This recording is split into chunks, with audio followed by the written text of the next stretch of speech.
વિદ્યાર્થી મિત્રો, આજે આપણે પૂર્ણ હરીફાઈનો અર્થ અને એના લક્ષણો વિશે આજે આપણે અભ્યાસ કરીશું. પરંતુ એ પહેલાં આપણે જે લાસ્ટ લેક્ચરમાં સમજ્યા હતા કે બજારનો અર્થ અને બજારના જે લક્ષણો છે એ વિશે આપણે યાદ કરી લઈએ. બજારનો અર્થ આપણે શીખી ગયા હતા કે બજાર એટલે શું? તો ખરીદનાર અને વેચનાર એકબીજાના પ્રત્યક્ષ કે પરોક્ષ સંપર્કમાં આવે તેને આપણે બજાર કહીએ છીએ. હવે ક્વેશ્ચન પૂછાય કે પ્રોફેસર સેમ્યુઅલ્સના મતે બજાર એટલે શું? તો બજાર એ એક એવી કાર્યપ્રણાલી કે જ્યાં ખરીદનાર અને વેચનાર વસ્તુ અને સેવાની કિંમત અને જથ્થાને નક્કી કરવાના હેતુથી એકબીજાના સંપર્કમાં આવે છે. આપણે સામાન્ય રીતે સમજીએ છીએ કે બજાર એટલે એવું કે જ્યાં આપણે વસ્તુની ખરીદી કરીએ છીએ અને વેચનાર જે વેપારી છે એ આપણને શું કરે છે? એ વસ્તુ એ પૂરી પાડે છે. તો એ સ્થળ એ આપણે બજાર તરીકે ઓળખીએ છીએ. અહીં ખરીદનાર અને વેચનાર વસ્તુ અને સેવાની કિંમત અને જથ્થાને નક્કી કરવાના હેતુથી એકબીજાના સંપર્કમાં આવે છે.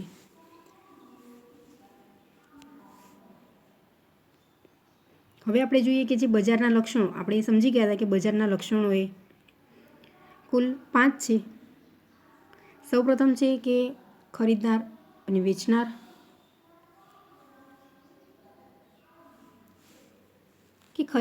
વેચનાર, કે બજારમાં વસ્તુ કે સેવાના જે ખરીદનાર અને વેચનાર કેવા છે ફરજિયાત હોય છે તો જ આપણે બજાર કહી શકીએ છીએ. કેમ? તો વસ્તુ એક વ્યક્તિ છે એ વેચનાર છે અને બીજો વ્યક્તિ એ ખરીદનાર છે. અને વેચનારનો જે હેતુ છે એ મહત્તમ નફો કમાવાનો છે અને જ્યારે ખરીદનાર વ્યક્તિ છે એ શું કરે છે? વસ્તુ જે મેળવે છે એમાંથી પોતે સંતોષ મેળવે છે. વેચનાર વ્યક્તિ પાસેથી જે તે વસ્તુ એ ખરીદી કરે છે ખરીદનાર ગ્રાહક એમાંથી પોતાએ એક એનો જે હેતુ હોય છે કે જે તે વસ્તુ મેળવે છે એમાંથી પોતે સંતોષ મેળવે છે. જ્યારે વેપારી પોતે છે એ વસ્તુના વેચાણ દ્વારા શું કરે છે? પોતે નફો કમાવાનો એનો હેતુ રહેલો હોય છે. આમ બજારમાં સૌથી મહત્ત્વનું ખરીદનાર અને વેચનાર બંને હોવા એ ખૂબ જ આવશ્યક છે. બીજો મુદ્દો છે કે વસ્તુઓ કે જે સેવાઓ કે ઉત્પાદક કે વેચનાર પોતાનો જે નફો છે એ મહત્તમ કરવાના જે હેતુથી જે વસ્તુઓ અને સેવાઓ છે એ અલગ અલગ પ્રકારની સ્વરૂપે આપણને જોવા મળે છે.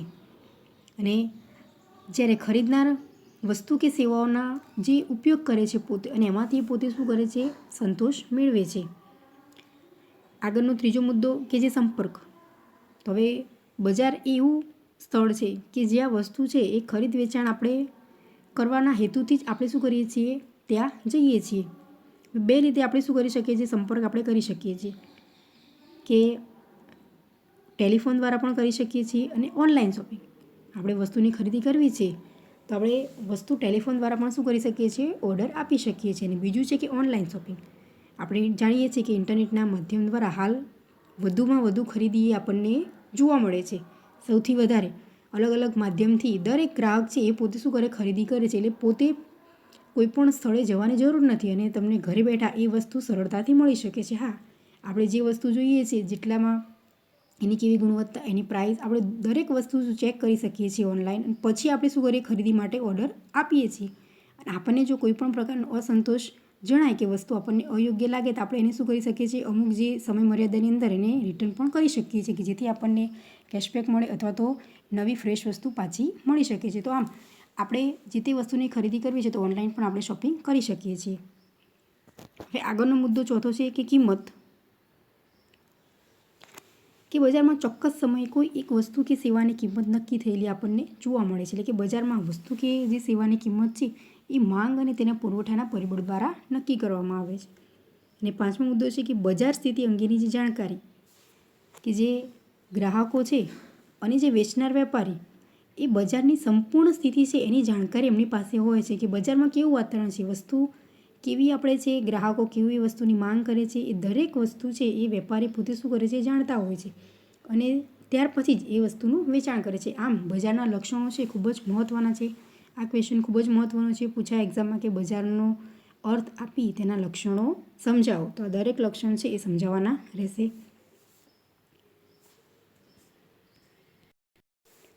હવે આપણે જોઈએ કે જે પૂર્ણ હરીફાઈ છે એનો અર્થ અને એના જે લક્ષણો. આપણે હરીફાઈ આધારિત બજાર છે એના જે ભાગ છે મેં દર્શાવે છે. જો પૂર્ણ હરીફાઈ અને બીજું છે અપૂર્ણ. પરંતુ હરીફાઈ આધારિત બજાર છે એ બજારનું વર્ગીકરણ છે જે આપણે સમજી ગયા હતા. બજારનું વર્ગીકરણ છે. ક્વેશ્ચન પૂછે કે બજારનું વર્ગીકરણ કેટલી રીતે થઈ શકે છે? તો 3 રીતે. સૌપ્રથમ છે સ્થાન આધારિત, બીજું છે જથ્થા આધારિત અને ત્રીજું છે હરીફાઈ આધારિત. આમ 3 રીતે છે બજારનું વર્ગીકરણ થઈ શકે છે. હવે સ્થાન આધારિત બજાર છે એમાં પણ જે એના ભાગ છે કે એના જે પ્રકારો છે, તો સ્થાન આધારિત બજાર છે એના જે 4 છે પ્રકારો. સૌપ્રથમ છે સ્થાનિક બજાર, બીજું છે પ્રાદેશિક બજાર, ત્રીજું છે રાષ્ટ્રીય બજાર અને ચોથું છે આંતરરાષ્ટ્રીય બજાર. તો આમ સ્થાન આધારિત બજાર છે એ 4 રીતે આપણને જોવા મળે. જ્યારે જથ્થા આધારિત બજાર એને 2 પ્રકાર છે, જથ્થાબંધ બજાર અને છૂટક બજાર. આમાંથી કોઈ પણ છે એનો અર્થ પૂછાઈ શકે કે પ્રાદેશિક બજાર એટલે શું, આંતરરાષ્ટ્રીય બજાર એટલે શું, જથ્થાબંધ બજાર એટલે, છૂટક બજાર એટલે શું. અને હરીફા આધારિત બજાર છે એમાં 2 ભાગ છે, જે પૂર્ણ હરીફાઈ અને સેકન્ડ છે અપૂર્ણ હરીફાઈ. પૂર્ણ હરીફાઈ અને બીજો મુદ્દો છે એનો અપૂર્ણ હરીફાઈ. તો સૌપ્રથમ આપણે પૂર્ણ હરીફાઈ આપણે કોને કહી શકીએ? તો પૂર્ણ હરીફાઈ છે એક આદર્શ બજાર છે.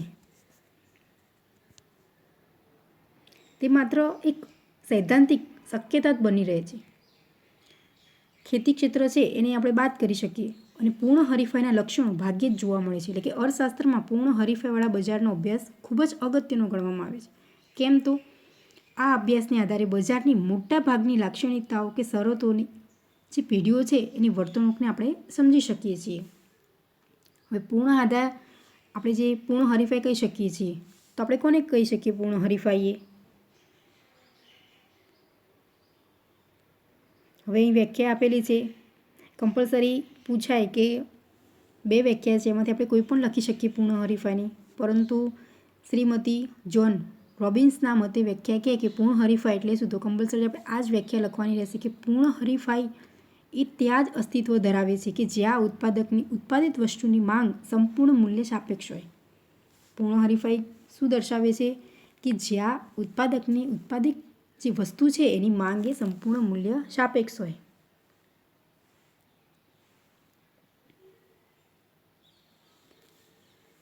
અને જે સેકન્ડ છે અર્થશાસ્ત્રી પ્રોફેસર લેફ્ટવિચના મતે પૂર્ણ હરીફાઈ એક એવી વ્યવસ્થા જે આપણે કહી શકીએ એક એવી જે બજારની વ્યવસ્થા છે કે જેમાં બજાર કિંમતને અસર પહોંચાડી શકે તેટલી મોટી પેઢી સમગ્ર બજારમાં ન હોવાની સાથે ઘણી પેઢીઓ સમાન ગુણી વસ્તુઓનું વેચાણ કરે છે. લેફ્ટનવિચ એવું કહે છે કે બજાર કિંમતને અસર પહોંચાડી ના શકે એટલી મોટી પેઢીઓ જે સમગ્ર બજારમાં ન હોવાની સાથે ઘણી પેઢીઓ એક સરખી વસ્તુનું શું કરે છે? વેચાણ કરે. સમાન ગુણી એટલે શું? તો એક સરખી વસ્તુઓનું જે વેચાણ કરે છે. તો આપણે એને કહી શકીએ જે પૂર્ણ હરીફાઈ. આમાંથી કોઈ પણ વ્યાખ્યા છે આપણે લખી શકીએ પૂછાય તો એક્ઝામમાં તમે. હવે આપણે જોઈએ કે જેના લક્ષણો કે પૂર્ણ હરીફાઈ છે તેમાં કેવા એના લક્ષણો જોવા મળે છે. વસ્તુઓ સમાન ગુણી હશે. આપણે અર્થ પરથી આપણે સમજી શકીએ કે એના લક્ષણો કેવા હશે.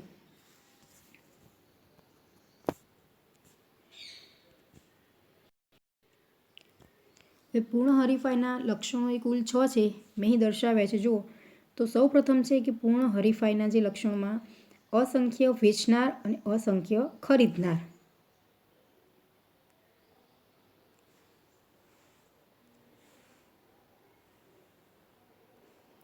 અસંખ્ય વેચનાર જોવા મળે છે જ્યાં પૂર્ણ હરીફાઈ છે, અને અસંખ્ય ખરીદનાર વર્ગ છે એટલે કે ગ્રાહકો પણ છે અસંખ્ય અને જે વેપારી છે એ પણ અસંખ્ય જોવા મળે છે. બીજો મુદ્દો છે સમાન ગુણી વસ્તુઓ, કે જ્યાં પૂર્ણ હરીફાઈ છે તો ત્યાં વસ્તુ કેવી મળશે? આપણને એક સરખી જોવા મળશે.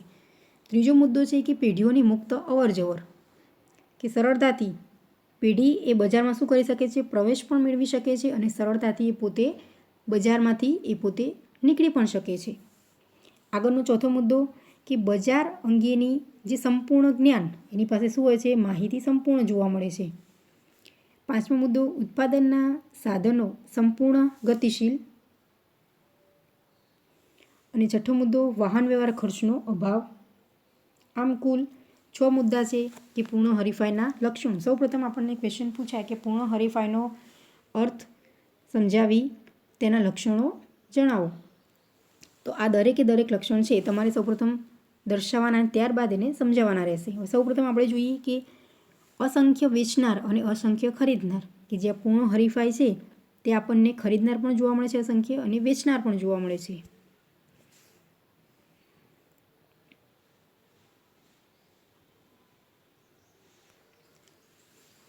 આ બજાર છે એમાં ખરીદનાર અને વેચનાર અગણિત હોય છે કે આપણે એને ગણી શકતા નથી. જેને પણ બજારમાં આવવું હોય એ પોતે સરળતાથી આવી પણ શકે છે. કોઈ પણ વેપારી હોય કે પછી ગ્રાહક હોય એ અસંખ્ય આપણને જોવા મળે છે.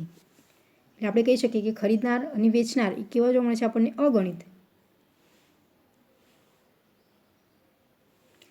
બજારમાં અસંખ્ય વેચનારો પૈકીનો કોઈ એક વેચનાર બજારના પુરવઠાનો ખૂબ જ નાનો અંશ વેચે છે કે આમ આખા બજારના પુરવઠા પર કાબૂ ધરાવી શકતો નથી અને તેથી તે વસ્તુની બજાર કિંમત ઉપર અસર પણ નથી પહોંચાડી શકતો. કેમ?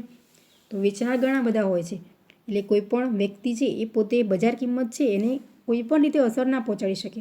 કેમ કે વેપારી આપણને કેવો જોવા મળે છે? એક કરતાં વધારે વેપારી જોવા મળે છે. એટલે કિંમત આપણને જો કોઈ વધુ વેપારી રાખવા માંગે છે તો રાખી શકતા નથી. કેમ? તો એ વસ્તુનું વેચાણ નહીં થાય. કેમ કે બાજુમાં અથવા કોઈ પણ જગ્યાએ એ વસ્તુ સમાન ગુણી મળે છે તો આપણને જે કિંમત વ્યાજબી પડે એ ત્યાંથી જ આપણે ખરીદી કરવાનું પસંદ કરીશું. માટે કોઈ પણ વેપારી છે એ બજાર કિંમતને અસર પહોંચાડી શકતા નથી. દાખલા તરીકે ઘઉંના એક ખેતરમાં ઘઉંનું ઉત્પાદન વધે કે ઘટે તેમ છતાં ઘઉંના કુલ જથ્થા પર અસર પડતી નથી.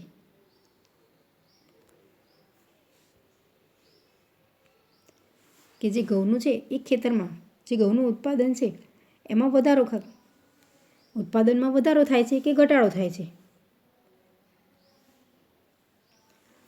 તો ઘઉંના કુલ જથ્થા ઉપર કોઈ પણ અસર પહોંચાડી શકતો નથી. જ્યારે ખરીદનાર પણ અસંખ્ય હોવાથી વેચનારની જેમ ખરીદનારાઓ પણ વસ્તુની બજાર કિંમત પર માંગના ફેરફાર દ્વારા અસર પાડી શકતા નથી.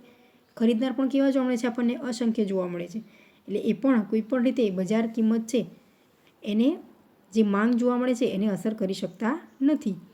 એટલે કે આમ પૂર્ણ હરીફાઈવાળા બજારમાં વસ્તુની કિંમત, વસ્તુની માંગ અને પુરવઠા દ્વારા નક્કી થતી જે હોય છે એના કારણે વેચનાર છે એ બજારમાં માત્ર કિંમત સ્વીકારનાર બની રહે છે કે કોઈ પણ રીતે એ અસર કરી શકતા નથી. એટલે કે જેમ તહેવારો છે, ઉપયોગમાં લેવાતી જે વસ્તુઓ છે તો એ છે એમાં ખરીદનાર અને વેચનાર આપણને કેવો જોવા મળે છે? અસંખ્ય જોવા મળે છે.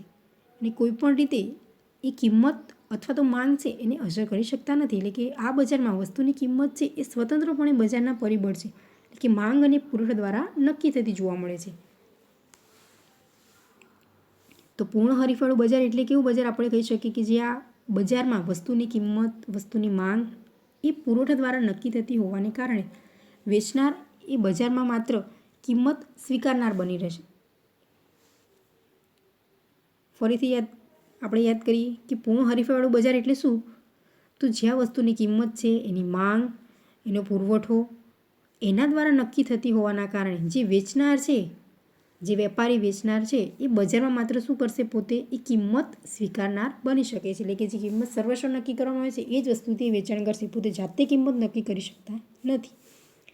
હવે આપણે બીજો મુદ્દો જોઈએ કે જે સમાન ગુણી વસ્તુઓ.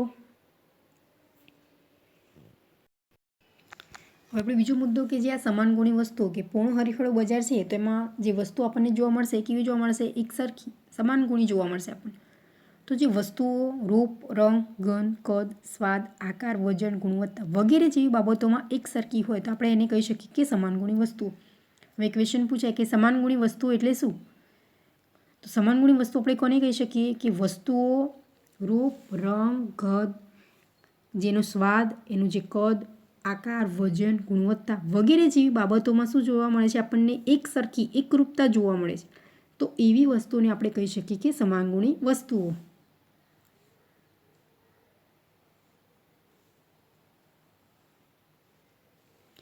આ જ કારણરૂપ આ બજારની તમામ વસ્તુઓ એકબીજાથી સંપૂર્ણ અવેજી હોય છે.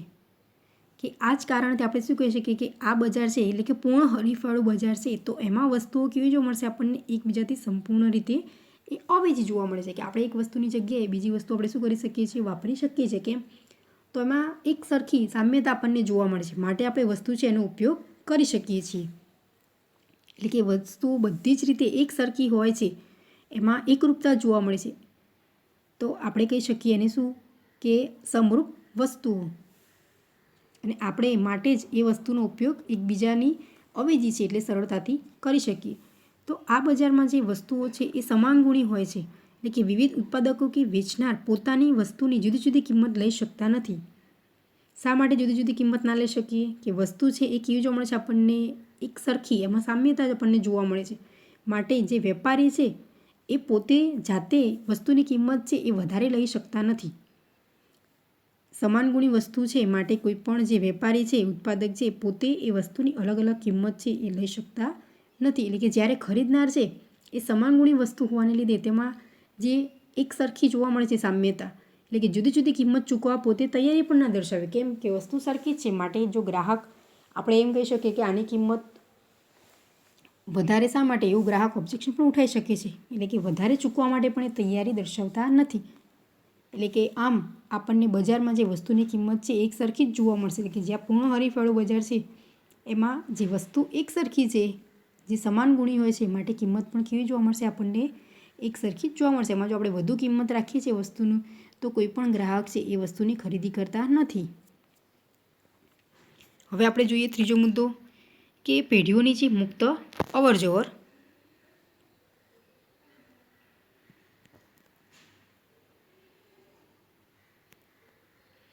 કે પૂર્ણ હરીફવાળું બજાર એવું છે કે સરળતાથી કોઈ પણ વેપારી એ બજારમાં પ્રવેશી પણ શકે છે અને સરળતાથી એમની ઈચ્છા ના હોય તો એ બજારમાંથી શું કરી શકે છે, નીકળી પણ શકે છે. તો આપણે એને કહી શકીએ કે જે પેઢીઓ છે એ બજારમાં સરળતાથી આવી પણ શકે છે અને સરળતાથી જઈ પણ શકે છે. કે પેઢીઓ છે ઉદ્યોગમાં વિના નિયંત્રણે પ્રવેશે અને જે નિકાસ છે, જ્યારે કોઈ પણ ઉદ્યોગ અસામાન્ય જે નફાની સ્થિતિમાં હોય ત્યારે આવા અસામાન્ય નફાથી આકર્ષાઈ પેઢીઓ મુક્તપણે ઉદ્યોગમાં પ્રવેશે છે. અને તેમજ જો કોઈ પણ ઉદ્યોગમાં સામાન્ય રીતે ખોટની સ્થિતિ ઉદ્ભવે જો ઊભી થાય છે તો પેઢીઓ અસામાન્ય ખોટના કારણે ઉદ્યોગ છોડી જાય છે અને આને પેઢીઓની મુક્ત અવરજવર કહેવામાં આવે છે. હવે ક્વેશ્ચન પૂછાય કે પેઢીઓની મુક્ત અવરજવર એટલે શું? તો ટૂંકમાં હું તમને સમજાવું કે સરળતાથી કોઈ પણ જે પેઢી છે, એટલે કે જે વેપારી એ પૂર્ણ હરીફવાળું બજાર છે તે પ્રવેશી પણ શકે છે અને કોઈ પણ પ્રકારનું નિયંત્રણ નથી હોતું. કે એમને જો પેઢીને બહાર જવું હોય કે વેપાર નથી કરવો આ બજારમાં તો સરળતાથી એ જઈ પણ શકે છે. એટલે આપણે કહી શકીએ કે જે પેઢી છે એને સરળતાથી પ્રવેશ પણ મળી શકે છે અને સરળતાથી પોતે આ બજાર છોડીને જઈ પણ શકે છે. એવું બજાર કે જ્યાં પેઢીઓ છે એની મુક્ત અવરજવર જોવા મળે છે. જો એમને કોઈ પણ પ્રકારનું નુકસાન થાય છે, નફો થાય તો એ ચોક્કસપણે પેઢી એ પોતે શું કરશે, વેચાણ કરશે જ, બજારમાં જોવા મળશે. પરંતુ જો એમને કોઈ પણ અસામાન્ય નુકસાન જોવા મળે છે તો એ પોતે શું કરે છે, આ ધંધો છોડી અને બીજે જઈ શકે છે. એટલે કોઈ પણ બીજો ધંધો કરવા માટે તૈયારી દર્શાવે. માટે આ બજારમાંથી એ શું કરશે, કોઈ પણ રીતે એ જઈ શકે છે. એટલે કે અસામાન્ય નફાથી આકર્ષાઈ પેઢીઓ મુક્તપણે ઉદ્યોગમાં આવી શકે છે અને જો એમને ખોટની સ્થિતિ જણાય છે તો એવા સંજોગોમાં એ પોતે શું કરશે, ઉદ્યોગ છોડી અને પોતે સરળતાથી એ આ બજારમાંથી એ પોતે જઈ શકે. તો આપણે એને કહી શકીએ કે પેઢીઓની મુક્ત અવરજવર. અને આ બજારમાં પેઢીઓની મુક્ત અવરજવર કોઈ પણ પ્રકારનો જે પ્રતિબંધ હોતો નથી. કેમ કે એમને આવવું હોય તો સરળતાથી આવી પણ શકે છે અને જો નથી બજારમાં રહેવું તો એ સરળતાથી જઈ પણ શકે છે. એટલે કે પેઢીઓ ટૂંકા ગાળા માટે ઉદ્યોગમાં નફાથી આકર્ષાઈ પ્રવેશ કરે છે અથવા ખોટના કારણે ઉદ્યોગ છોડી જાય છે. કોઈ પણ વેપારી છે જો એને એવું લાગે છે કે ભાઈ આ બજાર છે પૂર્ણ હરીફવાળું, ત્યાં સારો એવો ધંધો ચાલે છે, એટલે કે નફો વધુ દેખાય છે, તો એ પોતે આકર્ષાઈ અને આ ધંધો એ શરૂ કરે છે. પરંતુ જો થોડોક સમય એ રહેશે, એટલે ટૂંકો ગાળો એટલે કે જે ઓછો સમય, 1 વર્ષ કરતાં ઓછો સમય, તો એવા સંજોગોમાં એ પોતે ઉદ્યોગ છોડી અને જઈ પણ શકે છે. પરંતુ જે લાંબા ગાળે પૂર્ણ હરીફવાળું બજાર સામાન્ય નફાની સ્થિતિ હાંસલ કરે છે ત્યારે પેઢીઓની ઉદ્યોગમાં અવરજવર આપોઆપ બંધ થઈ જાય છે. ટૂંકા ગાળામાં શું કરે છે, વેપારી પોતે જો નફો થાય તો પોતે રહેશે, પરંતુ નુકસાન થશે તો સરળતાથી આ બજારમાંથી પોતે બહાર નીકળી જશે. પરંતુ લાંબા ગાળે કોઈ પણ વ્યક્તિ છે એ નફો ક્યારે કમાઈ શકે છે કે લાંબા ગાળે તમે 1 કરતાં વધુ વર્ષ, એટલે કે 5 કે 10 વર્ષ થાય તો કોઈ પણ ધંધાર્થી જે વેપારી છે એ શું કરે, નફો એ મેળવી શકે છે વધારે. કેમ તો જેટલું પણ એને રોકાણ કર્યું છે એમાંથી એની સામે વળતર વધુ મળશે. એટલે કે નફો એને ઓટોમેટિક જોવા મળશે અને પોતે અનુભવથી વ્યક્તિ ગણાય છે. એટલે કે સામાન્ય રીતે નફાની સ્થિતિ ક્યારે જોવા મળશે આપણને, લાંબા ગાળે. એટલે કે પેઢીઓ ઉદ્યોગમાં અવરજવર આપોઆપ બંધ થઈ જશે. કે સામાન્ય રીતે કોઈ પણ વ્યક્તિ છે એ 5 કે 7 વર્ષ જો એક જ ધંધામાં રહે છે તો એને નફો ચોક્કસપણે જોવા મળશે. એટલે એ પછી એવું નહીં વિચારે કે હું આ ધંધો છોડીને કોઈ બીજો ધંધો કરું. કેમ? તો એ જાણે છે કે આ ધંધામાં મને પ્રોફિટ સમાયેલો જ છે. એટલે માટે પોતે શું કરશે? એ બજારમાંથી પોતે બહાર નીકળવાનું વિચારશે નહીં. એટલે કે ધંધો છે એ બંધ કરવાનો નહીં વિચારે. એટલે ઓટોમેટિક જે પેઢીઓ છે એની જે મુક્ત અવર જવર આપણને છે એ ઓટોમેટિક બંધ થતી જોવા મળશે. પણ ટૂંકા ગાળામાં શક્ય છે કે પેઢીઓ સરળતાથી બજારમાં આવી પણ શકે છે અને સરળતાથી બજારમાંથી એ જઈ પણ શકે છે. હવે આપણે આગળનો મુદ્દો જોઈએ ચોથો, કે બજાર અંગેનું જે સંપૂર્ણ જ્ઞાન.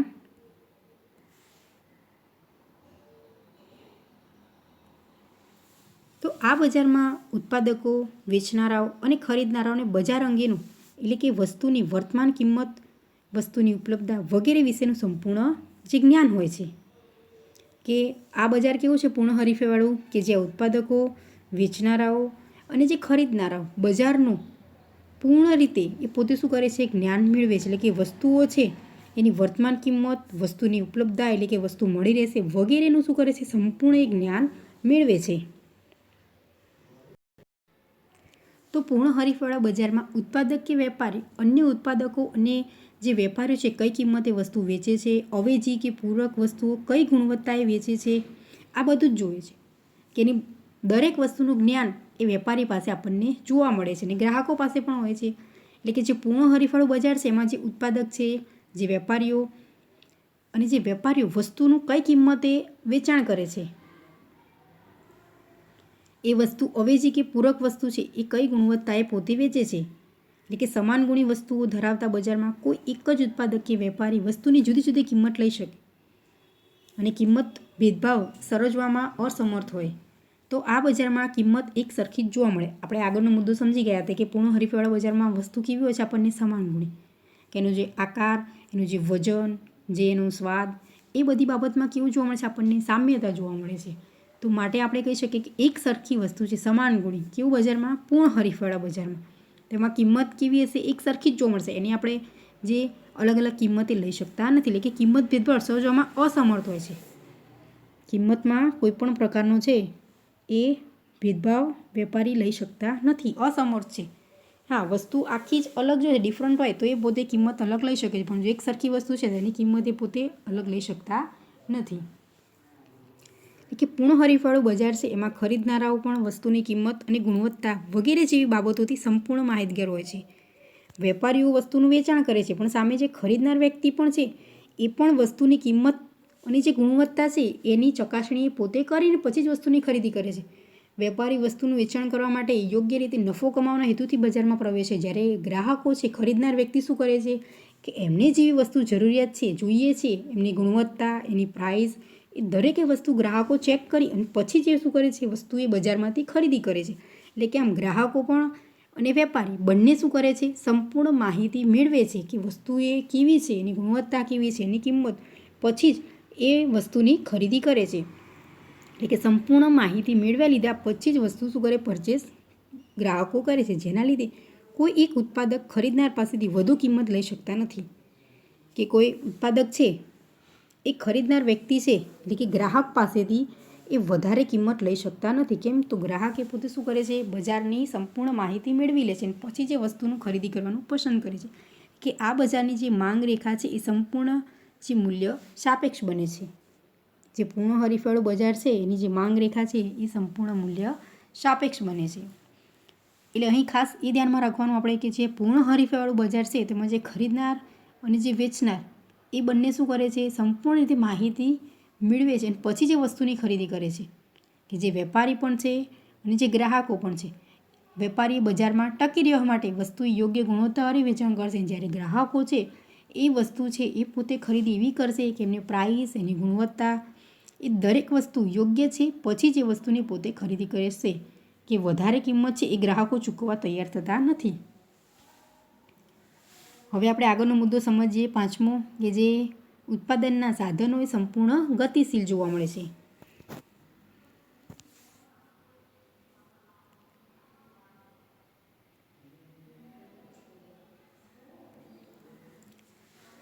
તો ઉત્પાદનના સાધનો આપણે આગળ શીખી ગયા હતા કે ઉત્પાદનના સાધનો કયા કયા છે? તો જમીન, મૂડી, શ્રમ અને નિયોજક આ 4 શું છે? ઉત્પાદનના સાધનો છે. આપણે આગળના ચેપ્ટરમાં શીખી ગયા હતા કે ઉત્પાદનના સાધનો કયા કયા છે. તો જમીન, મૂડી, શ્રમ અને નિયોજક.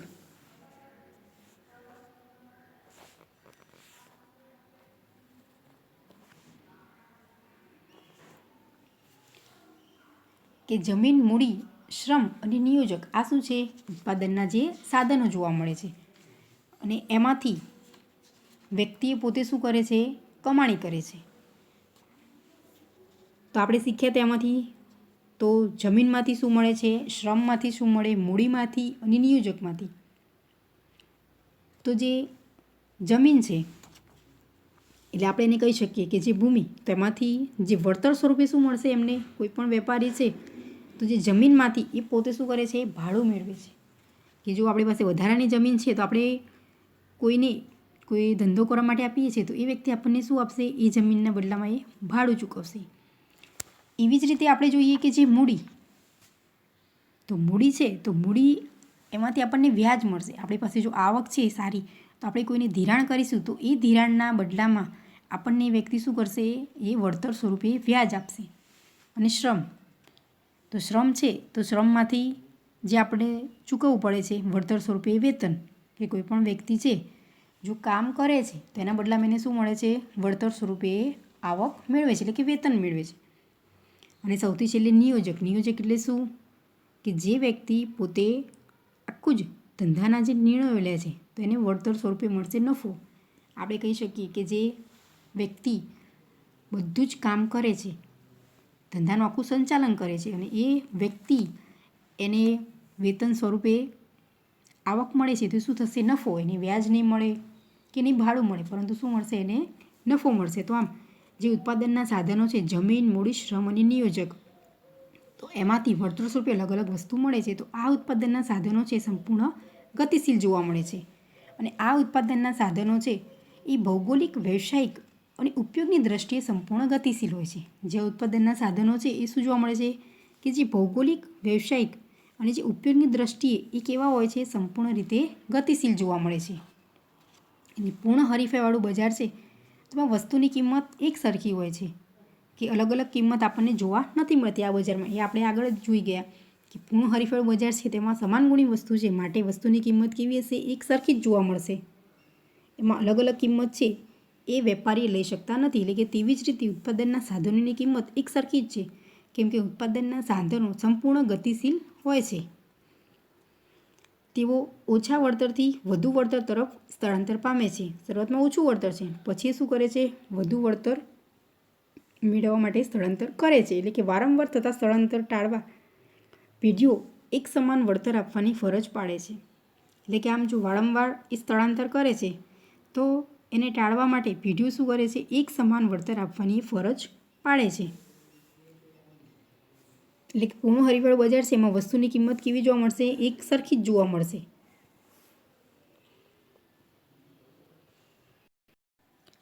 હવે આપણે જોઈએ આગળનો છઠ્ઠો મુદ્દો કે જે વાહન વ્યવહાર ખર્ચનો અભાવ. તો અહીં વાહન વ્યવહાર ખર્ચ પૂર્ણ હરીફાઈમાં એ જોવા નથી મળતો. અભાવ એટલે શું? નથી જોવા મળતો. તો જે પૂર્ણ હરીફાઈવાળું બજાર છે એમાં અસંખ્ય વેચનાર અને અસંખ્ય ખરીદનાર હોય છે. પૂર્ણ હરીફાઈ છે તે વેપારી પણ અસંખ્ય જોવા મળે છે અને જે ખરીદનાર વર્ગ એટલે કે ગ્રાહકો એ બંને કેવા જોવા મળે છે આપણને? જે અસંખ્ય. કે પૂર્ણ હરીફાઈમાં જે બજાર છે એનું વિશ્લેષણમાં બજારમાં વાહન વ્યવહાર ખર્ચ એ કુલ ખર્ચનો ખૂબ જ નાનો અંશ હોવાથી તે ગણતરીમાં લેવામાં આવતો નથી. જેથી વાહન વ્યવહાર ખર્ચ એ કેવો જોવા મળે છે? શૂન્ય. ક્વેશ્ચન પૂછાય કે કયા બજારમાં વાહન વ્યવહાર ખર્ચ એ શૂન્ય જોવા મળે છે? તો કયું બજાર આવશે? જે પૂર્ણ હરીફાઈનું બજાર. આપણે આગળ શીખીશું કે જે ઇજારો, ઇજારાયુક્ત હરીફાઈ અને જે અલ્પહસ્તક ઇજારા. તો વાહન વ્યવહાર ખર્ચ શેમાં શૂન્ય જોવા મળે છે? એવું કયું બજાર છે? તો જે પૂર્ણ હરીફાઈનું બજાર છે તો એમાં વાહન વ્યવહાર ખર્ચ એ શૂન્ય જોવા મળે છે. અને આ બજારમાં જે વાહન વ્યવહારનો ખર્ચ એ કુલ ખર્ચનો ખૂબ જ નાનો અંશ હોય છે, માટે આપણે એની ગણતરીમાં નથી લેતા. અને વ્યવહાર જે ખર્ચ જોવા મળે છે એકદમ ઓછો, નહીવત જોવા મળે છે, માટે આપણે શું કરી શકીએ કે જે પૂર્ણ હરીફાઈવાળું બજાર છે તેમાં વાહન વ્યવહાર ખર્ચ છે એ શૂન્ય જોવા મળે છે અથવા વાહન વ્યવહારના ખર્ચનો અભાવ જોવા મળે છે. તો આમ આપણે જે પૂર્ણ હરીફાઈ છે એના લક્ષણો સમજ્યા. તો ખૂબ જ આ લક્ષણો છે એ યાદ રાખવાના છે, મહત્ત્વના છે કે ફરીથી હું યાદ કરાવી લઉં કે પૂર્ણ હરીફાઈના લક્ષણો છે કુલ 6 છે. સૌપ્રથમ છે અસંખ્ય વેચનાર અને ખરીદનારાઓ, બીજું છે સમાનગુણી વસ્તુઓ, ત્રીજું કે જે પેઢીઓ છે એ બજારમાં સરળતાથી પ્રવેશી પણ શકે છે અને સરળતાથી જઈ પણ શકે છે, એટલે કે મુક્ત અવરજવર. ચોથો મુદ્દો બજાર અંગેનું જે સંપૂર્ણ જ્ઞાન. પાંચમું ઉત્પાદનના સાધનો સંપૂર્ણ ગતિશીલ. અને છઠ્ઠું છે વારંવાર ખર્ચનો જે અભાવ જોવા મળે છે. તો આમ આ ક્વેશ્ચન એ ખૂબ જ મહત્ત્વનો.